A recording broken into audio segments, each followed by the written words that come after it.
इत्र की सेवा की जाती है पूरे दिन के खड़े ठाकुर जी दर्शन के बाद, जब रात्रि में ठाकुर जी को इत्र लगाया जाता है, तो जैसे कभी कभी हमारे ऐसे रोए खड़े होते हैं ना, ऐसे ठाकुर जी को जब इत्र की सेवा होती है तो ठाकुर जी के भी रोए खड़े हो जाते हैं। अनुभव होता है कि जैसे मानो कोई चैतन्य हो। तो पहला, ठाकुर जी सत्य हैं, सत्य है। दूसरा, ठाकुर जी चैतन्य है, उनके प्रति चैतन्य भाव रखो। और तीसरा, ठाकुर जी आनंद घन है। हमारे पूज्य गुरुदेव भगवान कहते हैं कि जिसने अपनी सेवा में सत्य भाव और चैतन्य भाव प्रकट कर लिया, अपने ठाकुर जी के प्रति सत्य और चैतन्य भाव स्थापित कर लिया, उसी के ठाकुर जी फिर आनंद प्रदान करने लगेंगे। उसी के ठाकुर जी की सेवा में फिर उसको सुख मिलेगा, सुख नहीं आनंद मिलेगा। ऐसे भगवान के ये तीन रूप हैं, सत्य, चित्त और आनंद। सच्चिदानंद रूपाय, सत्य, चैतन्य और आनंद, ये भगवान के तीन रूप। इन तीनों को बंधुओं सदैव अपनी स्थिति में रखो, अपनी बुद्धि में रखो। जब भी आप सेवा करो, जब भी कहीं मंदिर में दर्शन करो, जब भी किसी तीर्थ स्थान में जाओ, इन तीन बातों को याद रखना कि ठाकुर जी सत्य हैं, वे चैतन्य हैं और वे आनंद है। दूसरी बात, विश्वोत्पत्त्यादि हेतवे। ठाकुर जी के कर्म क्या है? विश्व की उत्पत्ति करना, उसका पालन करना और उसका संहार कर देना। पहले तो विश्व को बनाते हैं, फिर उसका पालन करते हैं, अंत में उसको ध्वस्त कर देते हैं। ये ठाकुर जी के तीन कर्म हैं। तापत्रय विनाशाय श्री कृष्णाय वयम नमः। तापत्रय विनाशाय। अब ये बात बड़ी ध्यान से सुनना। तीन प्रकार के ताप होते हैं हमारे जीवन में। ताप किसको कहते हैं? दुख। आदि दैविक दुख, आदि भौतिक दुख और आध्यात्मिक दुख। अब इन तीनों में ही सारे दुख आ जाते हैं, चाहे पति पत्नी के विवाद हों, चाहे आपके पड़ोसी के साथ विवाद हो, चाहे आपका शारीरिक कष्ट हो, चाहे आपका मानसिक कष्ट हो, चाहे आपको धन की तंगी हो गई हो। ये जितने भी कष्ट संसार में, ये सब तीनों के अंदर ही आते हैं। और यहां पर क्या लिखा है? तापत्रय विनाशाय। इन तीनों तापों का जो विनाश करते हैं, ऐसे श्री कृष्ण को हम प्रणाम करते हैं। इसका मतलब क्या है? ठाकुर जी के जो शरणागत हो जाते हैं, उनके जीवन में फिर ताप नहीं आते। पर अगर ये बात है तो मीराबाई का चरित्र उठा करके देखो, ताप नहीं आया उनके जीवन में। सूरदास जी का चरित्र देखो, क्या ताप नहीं आया उनके जीवन में? किसी भी वैष्णव भक्त का, गोस्वामी तुलसीदास जी का चरित्र उठा के देखो। आपको पता है गोस्वामी तुलसीदास जी का जब जन्म हुआ था, तो जन्म लेते ही गोस्वामी जी के 3200 दांत थे। और जब जन्म लिया तो जन्म लेते ही मुख से शब्द निकला राम। ये सुनते ही सारे गांव के लोगों ने हल्ला मचा दिया, बोले ये बालक अशुभ है, ये अच्छा नहीं है। बताओ, इसके 3200 दांत हैं, ये मानवों जैसा हंस रहा है। 1 घंटे का बालक हंस रहा है, दांत दिखा रहा है, मुख से राम नाम बोल रहा है, ये बालक अशुभ है। मतलब गोस्वामी तुलसीदास जी की उपेक्षा जन्म से ही प्रारंभ हो गई थी। जन्म से ही उपेक्षा करने लगे थे लोग। आज जिस रामचरितमानस को घर घर में पूजा जाता है, जिस हनुमान चालीसा को हर बालक बोल करके अपने विद्यालय में जाता है, अपने कार्यों की सिद्धि करता है, उन हनुमान चालीसा और रामचरितमानस लिखने वाले गोस्वामी तुलसीदास जी जब पृथ्वी पर थे, तब किसी ने उनका सम्मान नहीं किया। काशी में, बनारस में मानस जी लेकर के गोस्वामी जी घूमते थे, कोई स्वीकार नहीं करता। सब कहते ये कैसी भाषा लिखी है आपने, ये कोई भाषा है? लेकिन आज उन गोस्वामी जी को सब लोग, अभी हल्ला हो जाए कि छठी करा पर गोस्वामी तुलसीदास जी प्रत्यक्ष प्रकट होकर दर्शन दे रहे हैं, क्या होगा? हम अकेले व्यासपीठ पर रह जाएंगे, सब भाग जाओगे। बोले गोस्वामी जी आगे, भैया दर्शन करो उनके, इतने श्रेष्ठ हैं। तो फिर यहां ये क्यों लिखा है कि तापत्रय विनाशाय, ठाकुर जी की शरणागत के ठाकुर जी तीनों तापों को नाश कर देते हैं। तो फिर किसी वैष्णव को ताप विमुक्त हमने क्यों नहीं देखा? एक भी भक्त ऐसा नहीं है जिसका आप मुझे नाम बता दें जिसके जीवन में कोई दुख ना आया हो। तो फिर इसका भाव का अर्थ क्या है? बहुत ध्यान से सुनना। ठाकुर जी की शरणागति होने के बाद, भगवत शरणागति लेने के बाद जीवन में कष्ट आएंगे, जीवन में दुख आएंगे, जीवन में विपत्ति आपत्ति ये सब आएगी, पर उसका प्रभाव और उसका अनुभव उतना नहीं होगा। सांसारिक व्यक्ति को जितने कष्टों का अनुभव होता है, आध्यात्मिक व्यक्ति को उतना नहीं होता। प्रमाण दिखाएं? अब वो तो देखना पड़ेगा, लेकिन बता देते हैं। सांसारिक व्यक्ति को आप 4 सब्जियां बना करके दे दो और बढ़िया उसको सब बिल्कुल व्यवस्थित करके और कहो भैया ले लो 2 रोटी पाओ प्रेम से, उसमें भी वो नमक मिर्च कम बता देगा, उसमें भी वो नाक मुंह मोड़ देगा, इसमें ये नहीं है, इसमें ये नहीं है, अरे मजे नहीं आ रहे, कुछ और बढ़िया डालो, नींबू निचोड़ो, इसमें थोड़ा मसाला डालो, जे करो।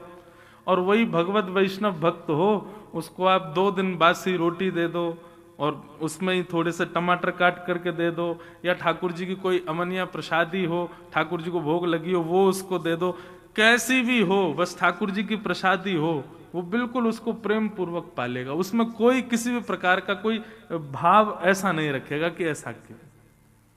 सांसारिक व्यक्ति को वस्त्र पहनने के लिए कितनी मैचिंग देखेगा, ये देखूं, ये देखूं, ये देखूं, और वही भगवत व्यक्ति हो, वो कुछ भी पहन लेता, उसको कोई फर्क नहीं पड़ता है।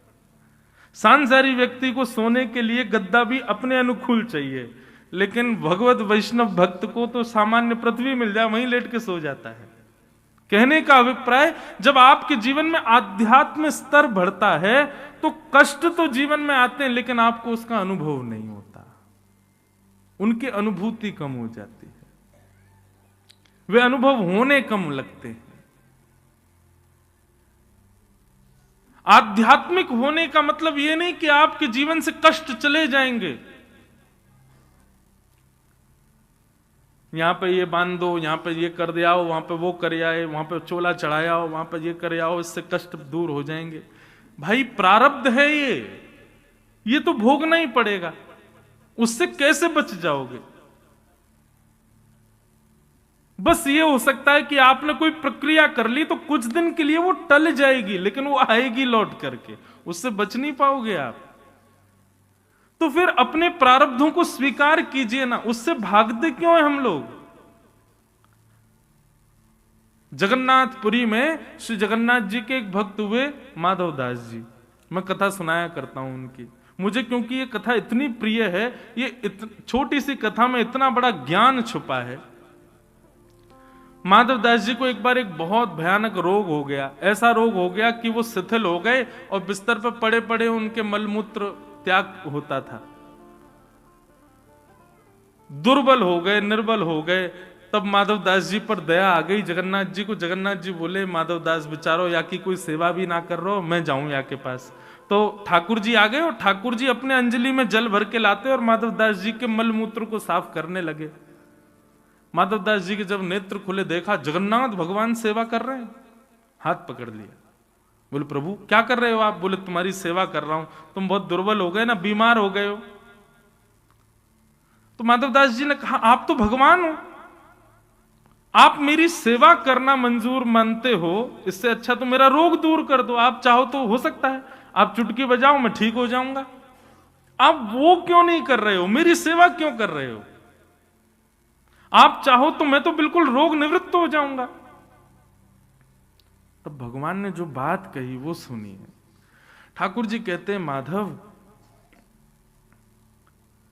व्यक्ति संसार में अगर जन्म लिया है तो इसका मतलब है उसके प्रारब्ध बचे हैं, इसीलिए वो जन्म लेकर के आया है और वो धीरे धीरे आगे बढ़ रहा है। इसका मतलब अब वो भोगेगा, एक समय आने पर उसके जीवन में कष्ट, विपत्तियां, आपत्तियां, चैलेंजेस आने शुरू होंगे ही होंगे, क्योंकि ये उसके पूर्व के प्रारब्ध हैं, इसीलिए उसका जन्म हुआ है। लेकिन यदि वो भक्त मेरे चरणों में आके कहे कि महाराज इन सबको दूर कर दो, इन सबको नष्ट कर दो, ये जितनी विपत्ति आ रही हैं इनको सबको खत्म कर दो, और कहीं मैंने दया करके उन विपत्तियों को खत्म कर दिया, वो विपत्तियां खत्म नहीं होंगी, वो विपत्तियां कुछ दिन के लिए टल जाएंगी, और टलने के बाद प्रारब्ध है, भोगना तो फिर से पड़ेगा।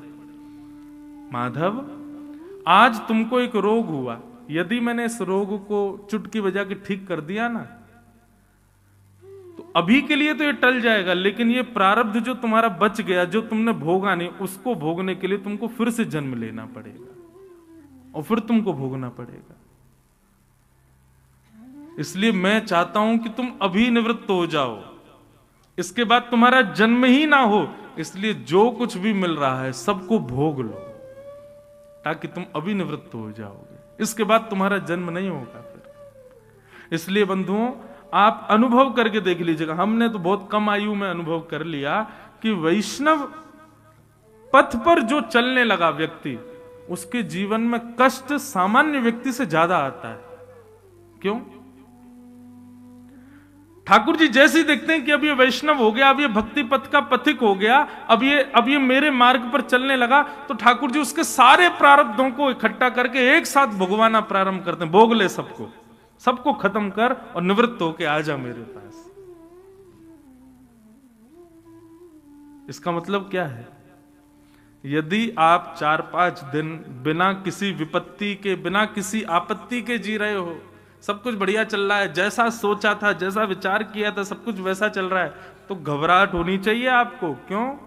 ये आपत्ति विपत्तियां सब समाप्त हो गई, इसका मतलब आगे कोई बहुत बड़ा तूफान ठाकुर जी ने तैयार कर रखा है, आएगा। लेकिन हर दिन कुछ ना कुछ हो रहा है, हर दिन कुछ ना कुछ फेस कर रहे हैं हम, तो इससे भी प्रसन्न हो जाना। क्यों? ठाकुर जी निवृत्त कर रहे हैं, अब धीरे धीरे सब खत्म हो रहा है, स्वीकार करो। तापत्रय विनाशाय, ठाकुर जी तापों को विनाश नहीं करते। ठाकुर जी तापों का जो असर हमारे ऊपर होता है उससे हमको निवृत्त कर देते हैं। एक प्रकार से आज की भाषा में मैं कहता हूं कथाओं में कि भक्ति क्या है?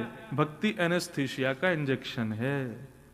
उसको लगने के बाद व्यक्ति सुन्न हो जाता है। जैसे एनेस्थीसिया लगा, फिर चाहे डॉक्टर काट दे, पीट दे, कुछ भी कर ले, आदमी को कुछ पता नहीं चलेगा। देखो, क्रिया तो हो रही, ऑपरेशन तो हो रहा है, काटा तो जा रहा है, रक्त तो निकल रहा है, लेकिन उसको पीड़ा नहीं हो रही है। क्यों? सुन्न हो गया। ठीक वैसे ही भक्ति भी एनेस्थीसिया की तरह। एक बार यदि आप भक्ति पथ के, वैष्णव पथ के अनुगामी बन गए, विपत्तियां जीवन में आएंगी, लेकिन आपको अनुभव नहीं होगा। उसकी इतनी ज्यादा कष्ट स्मृति में नहीं आएगा। बाकी हम सब गाते हैं, ब्रज के नंद लाला, राधा जी के सांवरिया, सब दुख दूर हुए जब तेरा नाम लिया। ब्रज के नंद लाला, राधा जी के सांवरिया, सब दुख दूर हुए जब तेरा नाम। करताल बजा के गाओ। ब्रज के नंद लाला, राधा जी के सांवरिया, सब दुख दूर हुए जब तेरा नाम लिया। ब्रज के नंद लाला, राधा जी के सांवरिया, सब दुख दूर हुए जब तेरा नाम लिया। सब दुख दूर हुए जब तेरा नाम लिया।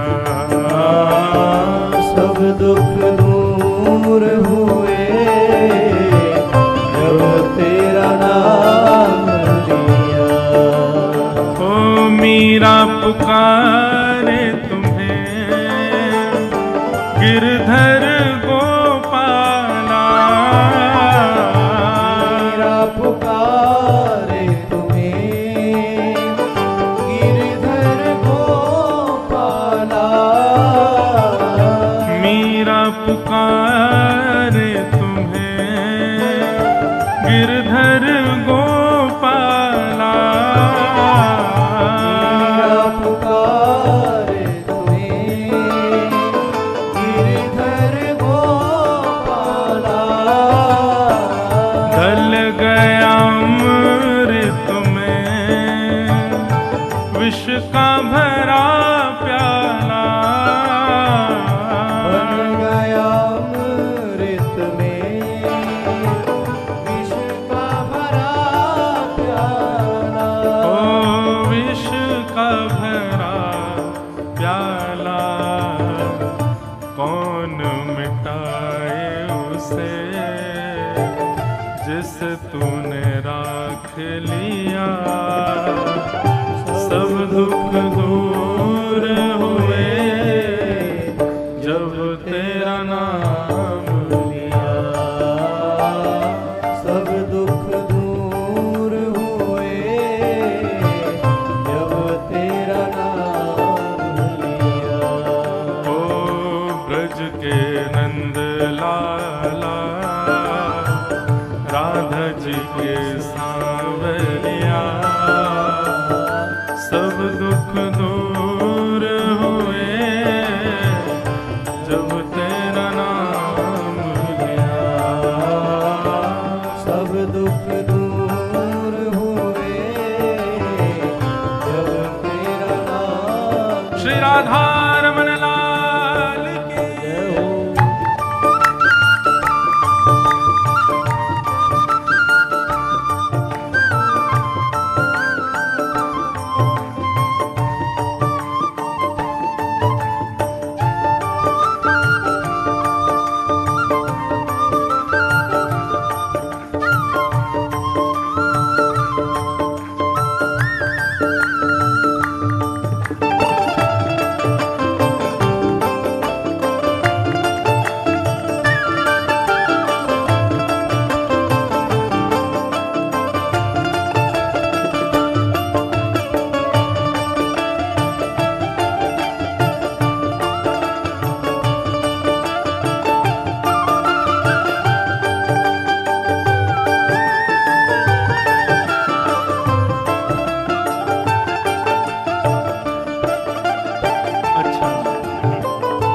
वृंदावन की सीमा से बाहर के लोगों के दुख बहुत सारे हो सकते हैं, पर वास्तविक में ब्रजवासी का एक ही दुख है। और वो कष्ट क्या है, वो पीड़ा क्या है कि हे नाथ, कब हमें आप युगल स्वरूप में दर्शन दोगे। बस दर्शन की पीड़ा है। ब्रजवासी तो महाराज बिहारी जी से भी जाकर के यही कहें, ए हो विधिनाथ तो पे अचरा पसार मांगू, जन्म जन्म दीजो याही ब्रज बसिवो। हे विधाता, यदि तू हमसे ने एक प्रसन्न है गए हो तो भैया ने कृपा कर दियो, हमें दोबारा तो ब्रज में ही जन्म दे दियो। ब्रजवासियों की तो एक ही पीड़ा है कि ठाकुर जी आप बस हमको दर्शन दे देना, और कोई चाह नहीं है ठाकुर जी से। ब्रजवासी और कोई कामना नहीं करते, हम भी यही कामना करेंगे ठाकुर जी से। देख रहे हो तुम मेरे दुखड़े सारे, देख रहे हो तुम मेरे दुखड़े सारे। देख रहे हो तुम मेरे दुखड़े सारे। देख रहे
गाओ लिया।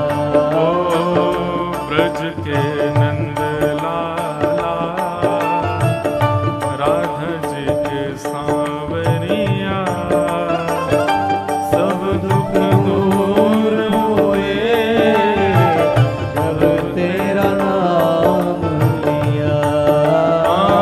सब दुख दूर हुए जब तेरा नाम लिया। ओ सब दुख दूर हुए जब तेरा नाम लिया। ओ सब दुख दूर हुए जब तेरा नाम लिया। तो तापत्रय विनाशाय श्री कृष्णाय वयम नुमः। तो इस बात को आप लिख लीजिए, ठाकुर जी कष्ट दूर नहीं करेंगे। आप यदि उनके शरणागत हो गए तो पीड़ाएं दूर नहीं होंगी, बस पीड़ाओं का अनुभव कम होगा। और जैसे जैसे इस भक्ति मार्ग में आगे बढ़ेंगे, आध्यात्म मार्ग में आगे बढ़ेंगे, तैसे तैसे सांसारिक विपत्तियां कम होती चली जाएंगी। फिर विपत्तियां बदल जाएंगी। अभी विपत्ति क्या है? अभी विपत्ति सांसारी है। ऐसा हमने सोचा था, नहीं हो रहा, विपत्ति लग रही है। बेटा कोई ये काम नहीं कर रहा, विपत्ति लग रही है। बेटी से ऐसी अपेक्षा थी, नहीं मान रही, विपत्ति लग रही है। चाहते थे यहां घर बने, ऐसा हो वैसा, ये सब विपत्तियां हैं। लेकिन भक्ति मार्ग में आने के बाद में कष्ट केवल एक ही रह जाता है, और वो कष्ट क्या है पता है?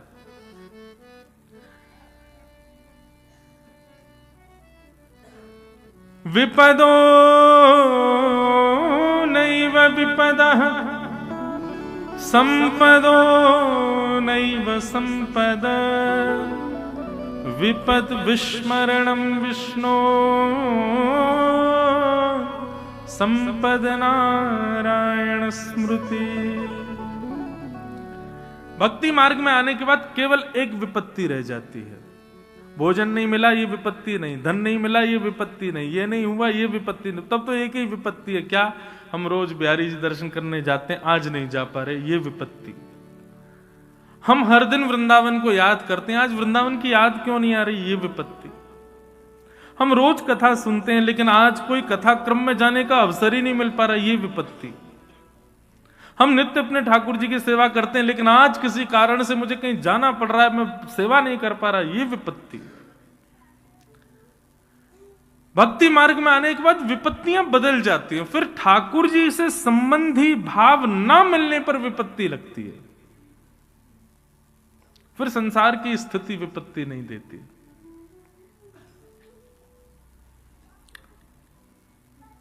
ये विपत्ति का कारण बन जाता है।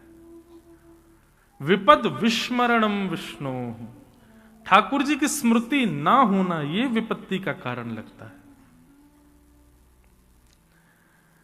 तो बंधुओं, ये बात आप समझ लें कि आध्यात्मिक होने से कष्ट जीवन से नहीं जाते, आते हैं, बस उनका अनुभव नहीं होता।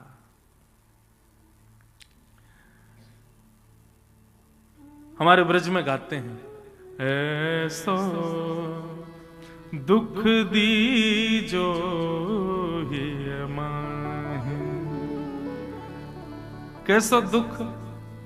बिनु पद कंज छटा दृग देखे, को सुहावे नाही, को सुहावे नाही। ऐसो दुख दीजो ही माहि। दुनिया के कितनी भी सुंदरताएं दिख जाए, लेकिन जब तक युगल बिहारी ना दिखें, जब तक राधा वल्लभ लाल ना दिखें, जब तक बिहारी जी ना दिखें, तब तक नेत्र व्याकुल ही रहें। हनुमान जी महाराज एक दिन रो रहे थे। राम जी ने जाके पूछा, क्यों रो रहे हो? हनुमान जी बोले, दर्श बिन दुखन लागे नैन। आपके दर्शन के बगैर मेरे नेत्रों में बहुत दर्द होता है ठाकुर जी। राम जी बोले, तुम पूरे दिन तो हमारे संगी रहते हो, फिर क्यों दर्द होता है? बोले दिन में तो रहता हूं लेकिन रात में नहीं रह पाता ना। रात में तो आप कनक भवन में चले जाते हो, वहां सीता जी के संग रहते हो, सखियां रहती, मेरा तो वहां प्रवेश ही वर्जित है। पूरी रात आपको देखे बगैर मैं जीता हूं तो मेरे नेत्रों में बहुत पीड़ा होती है ठाकुर जी। राम जी बोले अब भैया वो तो आज्ञा तुमको सीता जी से ही लेनी पड़ेगी। हनुमान जी सीता जी के पास गए, बोले मैया आप रात में कनक भवन में राम जी जब भीतर जाते हैं, मां मुझे भी ले चला करो। सीता जी बोली कैसी बात कर रहे हो? अरे भैया वो हमारा निज महल है, वहां कोई नहीं आता, वहां पिताजी माता जी का भी प्रवेश नहीं, तुम कह रहे हो तुमको ले जाएं? बोले कि 2-4 दिन और आपने अगर मुझको रात्रि में नहीं बुलाया ना कनक भवन में तो मेरे प्राण ही निकल जाएंगे। क्यों? बोले मैं रात भर प्रार्थना करता हूं, हे सूर्य नारायण तुम प्रकट हो जाओ, हे गुरुदेव प्रकट हो जाओ, कब सूर्य उदय हो और कब राम जी बाहर आए। रात मुझसे झिलती नहीं है, मैं रात भर राम जी को देखे बगैर मुझसे रहा नहीं जाता। कैसी व्याकुलता हनुमान जी की। अब ये विपत्ति होती है वैष्णव की। वैष्णव को फिर सांसारिक विपत्तियां नहीं सताती, उसको ठाकुर जी से किसी भी रूप में विमुख किया जाएगा वो उसके लिए विपत्ति। हमने एक पद गाया, गोवर्धन वासी सांवरे लाल तुम बिन रयो न जाए रे, गोवर्धन वासी सांवरे। इस पद के पीछे की कथा क्या है? चतुर्भुज दास जी का यह पद है। हमारे ब्रज में अष्ट सखाओं में एक सखा हुए श्री चतुर्भुज दास जी। जो चतुर्भुज दास जी जो थे ये गोवर्धन में ही रहते थे, गिरिराज जी की सेवा में रहते थे। एक बार इनके गुरुदेव ने आज्ञा की कि चलो तीर्थ यात्रा करने चल रहे हैं। अब तो ये तो बड़ी विडंबना में फंस गए, बोले गिरिराज जी के बगैर मैं रहता नहीं हूं और गुरु जी की आज्ञा में टाल नहीं सकता, क्या करूं? गुरु जी की आज्ञा भी माननी पड़ेगी कि तीर्थ जाऊं, लेकिन क्या करूं, प्राण तो गिरिराज जी में बसते हैं मेरे। गुरु जी की आज्ञा मान करके बेचारे रात भर रोते रहे, हे गोवर्धननाथ कुछ तो ऐसा करो, कुछ ऐसा कर दो कि गुरु जी की आज्ञा टले भी ना और कुछ ऐसी व्यवस्था हो जाए कि मैं आपको छोड़ के जाऊं भी ना। लेकिन गिरिराज जी भी हमारे ठाकुर जी बड़े, कई कह दूं तो कोई अतिशयुक्ति नहीं है, कभी कभी निर्दयी हो जाते हैं हमारे लाल जी। और ये निर्दयी क्यों होते हैं? परीक्षा लेने के लिए, देखने परखने के लिए। कुछ नहीं किया इन्होंने, पूरी व्यवस्था और बढ़िया कर दी कि चतुर्भुज दास जी जाएं बाहर, देखूं तो सही। अब चतुर्भुज दास जी अपने गुरुदेव की आज्ञा मान के सब बोरिया बिस्तर बांध करके जाने तो लगे, लेकिन बार बार पीछे मुड़ करके देखें, लाल जी रोक लो ना, कुछ करो ना, हमको रोक लो, हमको नहीं जाना। चलते चलते चलते जब तक गिरिराज जी दिख रहे थे, जब तक पर्वत दिख रहा था, जब तक शिखर दिख रहा था, जब तक ध्वजा दिख रही थी, तब तक तो रोक लिया अपने आप को। लेकिन जैसे इतनी दूरी हुई कि गिरिराज जी दिखने बंद हो गए, ध्वजा भी दिखनी बंद हो गई, अब तो दूर दूर तक गोवर्धननाथ का कोई अवशेष भी नहीं दिख रहा। इतनी वेदना हुई कि वहीं मूर्छित होकर गिर गए। गुरुदेव ने जब जल का छिड़काव किया, पूछा, अरे चतुर्भुज दास तुम मूर्छित क्यों हो गए? तब दौड़ करके गए और श्री गोवर्धन नाथ के चरणों से लिपट करके तब उन्होंने ये पद गाया, गोवर्धन वासी सांवरे तुम बिन रहो न जाए, बंक चितय मुस्काए के सुंदर बदन दिखाए, लोचन तड़फे मीन जो। बोले जिस प्रकार मछली को ठाकुर जी यदि कोई कहे कि चल तुझे जल से निकाल के मैं दूध में रखूंगा, तो वो मछली दूध में मर जाएगी, वो जल में ही रह सकती है। इसलिए ठाकुर जी मुझे कोई प्रलोभन दे कि हम तुमको बढ़िया तीर्थ में ले चलें, लेकिन आपसे दूर करने का भाव रखे तो नाथ मेरे तो प्राण निकल जाएंगे, मैं आपसे दूर नहीं रह सकता। वैष्णव की वेदना, भक्ति पथिकों की वेदना ये है। फिर उनकी सांसारिक वेदना नहीं रहती है। वो इसलिए दुखी नहीं होते कि उनके काम नहीं बन रहे, वो इसलिए दुखी होते हैं कि हमको वृंदावन जाना था और हम जा ही नहीं पा रहे, हमको वृंदावन याद करना था, हम कर नहीं पा रहे, इसलिए विह्वल होते हैं वो। तो तापत्रय विनाशाय श्री कृष्णाय वयम नमः। ऐसे श्री कृष्ण को हम बारंबार प्रणाम करते हैं। क्रम में आगे चलें। आज महात्मा की कथा श्रवण करनी है।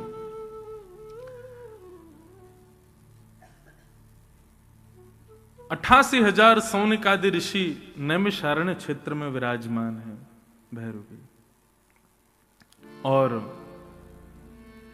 मानव कल्याण के लिए यज्ञ कर रहे थे। बंधुओं, बहुत ध्यान से सुनिएगा। संत जन हो, वैष्णव जन हो, ये सब कुछ भी क्रिया अपने लिए नहीं करते, सदैव दूसरों के उपयोगिता के लिए ही करते। 88 हजार सौनिकादि ऋषियों ने एक यज्ञ किया, परंतु उस यज्ञ से उनको लगा कि शायद कुछ लाभ नहीं मिलेगा। तब उन्होंने सूत जी महाराज से जाकर के अपनी विरह वेदना कही। और वेदना क्या थी? बहुत ध्यान से सुनना। वेदना ये थी, हे भगवान, श्रेयसाम यद भवेत् श्रेय पावनानां च पावनम कृष्ण प्राप्तिकरं सस्व साधनम तद्वदाधुना। वेदना हृदय की यह है कि भगवान, अब कलयुग आने वाला है। कलयुग में लोगों पर समय की इतनी कटौती हो जाएगी महाराज, व्यक्ति जगह जगह कहता रहेगा जहर खाने का समय नहीं है, तुम ये कह रहे हो, हम इतने व्यस्त हैं, हम इतना काम है, ये है वो है, आदि आदि। ऐसी स्थिति में व्यक्ति भगवत प्राप्ति कैसे करेगा? जिन भगवत प्राप्ति के लिए हम सतयुग त्रेता द्वापर में सुनते आए कि राज्य छोड़ दिए थे, पत्नियों को, बच्चों को, सबको छोड़ छाड़ के राजा चले गए हिमालय पर जाकर के, और गंगा जी में कंठ भर खड़े होकर के पेड़ पर लटक के भजन करते हैं। कलयुग में कैसे होगा ये संभव? कलयुग में भगवत प्राप्ति यदि किसी को करनी हो तो वो कैसे करेगा? यहां तो लोगों पर समय ही नहीं है।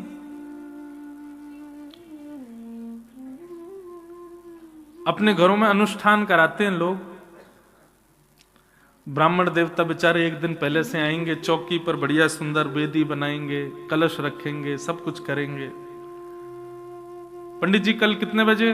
बोले सवेरे 8 बजे आप तैयार रहिएगा। बोले 8 तो बहुत जल्दी है, उठ नहीं पाते हम, 10 बजे आ जाना आप। अच्छा, कितनी देर पूजा होगी? बोले कि 1-1.5 घंटा तो लगेगा। महाराज जी 15 मिनट में निपटा देना। 15 मिनट वाली पूजा कराओ, दक्षिणा हमसे 500 रुपया ज्यादा ले लो, 15 मिनट में पूरी कराओ। ये गलत है बंधु। आप ब्राह्मण को आज्ञा नहीं दे सकते। ये कलिकाल उतना ही बलशाली होता चला जाएगा जब जब आप संतों की, वैष्णवों की, ब्राह्मणों की आज्ञा का अवहेलना करना प्रारंभ कर दो, उतना ज्यादा कलयुग बलवान होगा। ब्राह्मण यदि आज्ञा दे दे, संत यदि आज्ञा दे दे, भैया ऐसे ऐसे होगा तो वैसे करो। अब यहां लोगों पर इतनी समय की कटौती हो गई है। पहले आप लोगों ने, कई लोग यहां पर ऐसे बैठे होंगे जिन्होंने 2 समय की कथा सुनी होगी, सुबह 9 से 12, फिर 3 से 6, 2 बार कथा। अब कथाओं का समय एक समय रह गया, उसमें भी 2 घंटा ही होती है, उसमें भी कीर्तन गाओ, भजन गाओ। कथा कितनी देर होती है? उसमें भी कई लोग अब कह देते महाराज जी जल्दी, एक जगह तो कथा सुनो, क्या हुआ वहां पे? कथा हमारी निश्चित थी एक जगह पे, तो उनका आयोजकों का फोन आया पंडित जी के पास, बोले महाराज जी से एक आज्ञा ले लें। बोले क्या? बोले 1.5 घंटा कथा के बाद हाई टी हो, बीच में चाय पियेंगे, ब्रेड पकोड़ा खाएंगे, महाराज जी भी थोड़ा सा कुछ खा पी लेंगे, उसके बाद फिर दोबारा महाराज जी व्यासपीठ पे, हम लोग बैठे। मैंने कि भैया कथा सुन रहे हो कि क्या? ये कोई मनोरंजन थोड़ी है भाई, ये मनोरंजन का विषय नहीं है, मनोमंथन का विषय है। और जब मंथन शब्द आता है ना, तो मंथन सदा अमृत को जन्म देता है, मंथन सदा नवनीत को, यानी कि मक्खन को जन्म देता है। और जब मंथन होता है तभी नवनीत आता है, और जब नवनीत प्रकट होगा तब उसी नवनीत को चुराने के लिए ठाकुर जी पधारेंगे। आप कथा सुनकर के जाके सो मत जाया कीजिए बंधुओं, थोड़ा चिंतन किया कीजिए, मंथन किया कीजिए। जब मंथन करेंगे तब मंथन करने पर ऐसा कोई भाव हृदय में प्रकट होगा जो व्यास जी ने नहीं बताया। उसी भाव का एक ना एक दिन हरण करने ठाकुर जी पधारेंगे। यही माखन चोरी लीला है। मंथन का विषय है ये, मनोरंजन का विषय नहीं। तो समय लोगों पर इतना कम है, भगवत प्राप्ति कैसे करेंगे लोग? इसलिए भगवान कलयुग में श्रेष्ठ से श्रेष्ठ और पवित्र से पवित्र भगवत प्राप्ति का एक साधन हमें बताइए, ये प्रश्न किया। तब सौनकादि ऋषियों ने ये प्रश्न किया तो सूत जी ने इसके उत्तर में कहना प्रारंभ किया। बहुत ध्यान से सुनना। कालव्याल मुखग्रास त्रास निर्णा सहितवे श्रीमद्भागवतं शास्त्रम कलौ कीरेण भाषितम्। बोले भैया, यदि कलयुग में भगवत प्राप्ति करनी हो और कम समय में भगवत प्राप्ति के साधनों को यदि जानना हो तो श्रीमद् भागवत का आश्रय ले लो। भागवत के एक एक विषय को, एक एक क्षण को बहुत सावधानी से सुनिए और उस पर मनन चिंतन कीजिए, विचार कीजिए। और जब तक वो विषय स्पष्ट ना हो जाए तब तक उसको पुनरपि पुनः सुनते रहिए। ये भागवत ही कलयुग में भगवत प्राप्ति का साधन बन सकती है बंधु। और साधन बन सकती नहीं है, साधन है। भगवत प्राप्ति केवल भागवत से ही हो सकती है। आज मैं जब आ रहा था एयरपोर्ट से तो हमारे वृंदावन के कुछ रस विषयों को देख रहा था। हमारे यहां ज्ञान को कम प्रधानता दी जाती है, हमारे यहां भाव को ज्यादा प्रधानता देते हैं। वृंदावन में गर्गाचार्य जी ने आकर के यशोदा मैया से कह दे, मैया तुम्हारो लाला है ना, ये साक्षात नारायण के समान गुण वालो है। सो यशोदा मैया ने कान पकड़ लिया, बोले दोबारा बोलियो कहा है ये? बोले मैया क्षमा कर दो, आपको लाला है। बोले हाँ, ये भगवान होगो कोई और के काजे, ये नारायण के समान गुण वाले होगो कोई और के काजे, हमारे काजे तो लाला है। तो वृंदावन में ज्ञान का प्रवेश थोड़ा कम है, यहां भाव प्रधान ज्यादा है, प्रेम प्रधान ज्यादा है। लेकिन आप इसको ये नहीं कह सकते कि वृंदावन रस जो है वो ज्ञान से युक्त नहीं है, ऐसा नहीं है। उसकी स्थिति इतनी ऊंची पहुंच जाती है कि ज्ञानी भी उसको देख करके मोहित हो जाते हैं। उद्धव जी महाराज आए थे, बृहस्पति के साक्षात शिष्य उद्धव जी महाराज भगवान से कह के गए, सुबह जाऊंगा शाम तक आ जाऊंगा ब्रजवासियों को पढ़ा लिखा करके। भगवान बोले जाओ। 6 महीने बाद लौट के गए। हमारे ब्रज में कहते हैं, ऊधो सूधो है चलो सुन गोपिन के बोल, ज्ञान बजाई डुमडुमी प्रेम बजायो ढोल। नारद जी महाराज आते हैं वृंदावन, तो महाराज वृंदावन की गलियों में घूम करके और कंडा थापने वाली गोपियों को देख करके एक ग्रंथ लिख देते हैं, नारद भक्ति सूत्र। ये है वो ब्रजमंडल।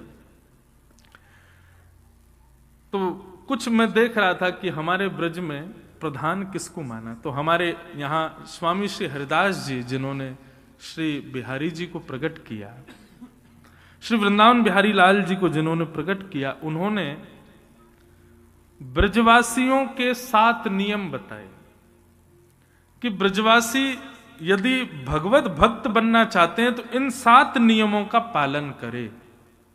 बहुत ध्यान से सुनना, ये 7 नियम कौन कौन से हैं। प्रथम सुने भागवत भक्त मुख भगवद वाणी। प्रथम वैष्णव का प्रथम लक्षण होना चाहिए कि भागवत सुने, श्रीमद् भागवत। ये देखते ही मेरा मन खुश हो गया। मैंने कहा वाह, जय हो हमारे अनन्य रसिक नृपति श्री स्वामी हरदास जी ने प्रथम मोहर लगाई।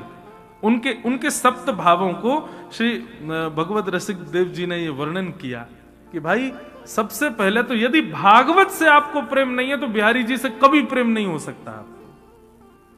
तो प्रथम सुने भागवत भक्त मुख भगवद वाणी। और भागवत भी किससे सुने? किसी भक्त से ही सुने। अब ये कैसे पता चले सुनाने वाले भक्त हैं कि नहीं है? आप लोगों को परीक्षा लेनी पड़ेगी। परीक्षा ऐसे मत लेना, कथा में जाके बैठना, कथा सुनते सुनते सुनते सुनते यदि सामने वाले की वाणी सुनकर के आपके हृदय में ये भावना उत्पन्न हो कि हाँ मुझे ये करना है, और उनके द्वारा सुनाई गई लीला सुनकर के ये भूल जाओ कि कोई ऑडिटोरियम है, कोई व्यास जी बैठे हैं, कोई और हमारे अगल बगल में, ऐसा लगे कि वो लीला सामने ही चल रही है, तो समझ जाना सामने जो व्यास बैठा है ये भक्त है, इसकी कथा हमको सुननी है। तो प्रथम सुने भागवत भक्त मुख भगवद वाणी, उनसे कथा सुने। दूसरा, द्वितीय आराधे भक्ति व्यास नव भांति बखानी। दूसरा नियम क्या होना चाहिए वृंदावन वैष्णव का? कि कथा में सुनाई गई प्रहलाद जी के द्वारा कही गई नवदा भक्ति का सक्षर अपने जीवन में पालन करे। भक्ति की 9 सीढ़ियां बताई जाती हैं बंधुओं। श्रवणम कीर्तनम विष्णु, स्मरणम पाद सेवनम, अर्चनम वंदनम दास्यम सख्य आत्मनिवेदनम। ये भक्ति के 9 सोपान हैं। उनमें सबसे पहली भक्ति कौन सी? श्रवणम, सुनो। आजकल उल्टा हो गया है, लोग भक्त बनते सुनाने में ज्यादा रुचि रखते हैं, सुनने में कम रुचि रखते हैं। हम अपनी सुनाएं, हम अपनी बताएं, नहीं, सुनने के रसिक बनो। हनुमान जी की हनुमान चालीसा हम सब लोग गाते हो, प्रभु चरित्र सुनवे को रसिया, राम लखन सीता मन बसिया। कहीं भी ऐसा वर्णन नहीं कि प्रभु चरित्र कहवे को रसिया, नहीं। हनुमान जी को कहने में रुचि नहीं है, हनुमान जी को सुनने में रुचि, और सुनने वाला श्रेष्ठ है। तो नवदा भक्ति को साक्षर पालन करे। अब 9 भक्ति कौन कौन सी है विषय में कल इसी विषय से ही प्रारंभ करूंगा। 9 भक्ति का विषय अभी बहुत विस्तार हो जाएगा, तो अभी केवल आप 7 नियम सुनो। प्रथम नियम भागवत सुने। दूसरा नियम कि भागवत में भी जो नवदा भक्ति है उसका साक्षर अपने जीवन में पालन करना प्रारंभ करे। और तृतीय करे गुरु समझी, दक्ष सर्वज्ञ रसीलो, गुरुर आज्ञा गरीयसी। गुरु की आज्ञा को ब्रह्मवाणी मान करके उसका पालन करे, उस पर फिर कोई विचार ना करे, करना है कि नहीं करना है, विचार करे, सोचे। गुरु जी कहते हैं दिल्ली चले जाओ, तो ये मत पूछो कि जाके करना क्या है, बस चले जाओ। ऐसा विश्वास गुरुवाणी के प्रति होना चाहिए, गुरु की आज्ञा के प्रति होना चाहिए। तो प्रथम भागवत जी सुनो। दूसरा, भागवत में वर्णित नवदा भक्ति को साक्षर जीवन में पालन करो। तीसरा, गुरु की आज्ञा के प्रति भगवत वाणी का भाव रखो। और चौथे, होई विरक्त बसे बनराज जसे। चौथा नियम क्या बताया? बोले विरक्त हो जाओ। विरक्त का मतलब क्या है? विरक्त शब्द सुनते ही कई लोगों के तुम ऐसे सिर घूम गए, बोले ये तो होगा ही नहीं हमसे। अब तक तो गाड़ी बढ़िया चल रही थी, भागवत सुन लेंगे, नवदा भक्ति ले आएंगे, गुरु आज्ञा में। विरक्त कैसे होंगे हम? महाराज जी 7 दिन के लिए छुट्टी लेके